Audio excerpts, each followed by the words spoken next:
The Lightless Fairy and the Shadow Moths. In the heart of the glowing valley, in a land where everything sparkled with magic, lived a young fairy named Petty. In this village, where the mushroom houses were dimly lit and the streams flowed like silver, each fairy had their own unique talent. Some could make flowers bloom with a touch, some could turn the morning dew into jewels, and some could whisper the most beautiful melodies to the wind. But Petty was different. She was known as the only person in her village who did not have any magical abilities. Her wings did not release magic dust like the others, and not even the slightest sparks came from her fingers. Despite her lack of powers, Petty's heart was filled with kindness and her mind was filled with endless curiosity. While the other fairies were busy with their magic, he would wander the forest, trying to understand the language of animals and memorize the movements of the stars. This lack never discouraged her, but rather made her see the world differently. One day, the peaceful sky of the valley was darkened by an ominous flap of wings. The sound that broke the silence belonged to a dangerous swarm of black moths. The creatures, their eyes glowing like embers, sucked the light and life force from everything they touched. The peaceful fairy villages were suddenly the target of this dark invasion. Panic spread quickly. The fairies took immediate action to protect their homes and loved ones. Water fairies tried to repel the moths with jets of pure water. Wind fairies created powerful hurricanes to disperse them. Plant fairies created barriers with thorny vines. But the moths were so overwhelming in number, and their darkness so thick that the fairy magic was like a drop in a bottomless sea. The magical lights faded one by one, and even the strongest fairies grew weary. Petty trembled in fear at the chaos and despair, but deep in her heart, a spark of courage flashed. She may not have had magic, but she had intelligence and courage. She quickly grabbed a still smoldering torch from an abandoned campfire and ran toward the nearby moonlight lake.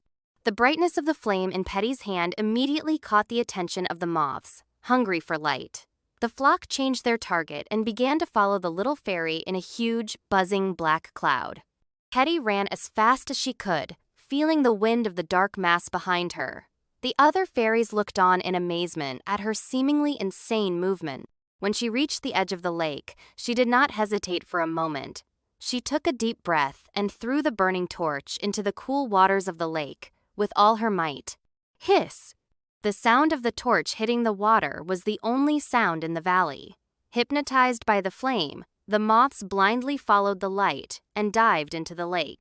Thousands of moths that had rushed into the water to absorb the light could not take off again with their wet wings and drowned in the depths of the lake, along with their dark intention.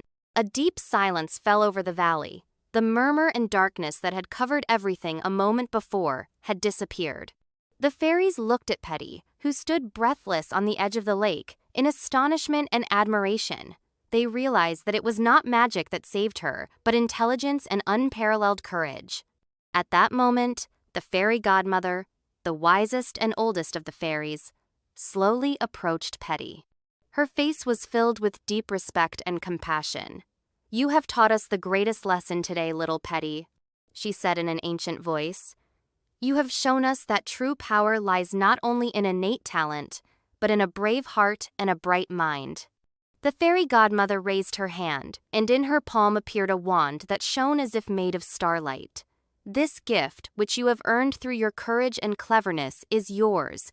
It will give you the power you have long awaited, the power of light." She held out the wand to Petty. The moment Petty took the wand with shaking hands, she felt a warm energy flow through her. The wand glowed, and a pure, powerful light illuminated their surroundings. She now had the power to summon light and dispel darkness with a wish. From that day on, Petty was no longer known as the Lightless Fairy, the hero who saved an entire tribe with her intelligence, wrote her own destiny with her courage, and became the true protector of the fairy world with the staff of light was Petty.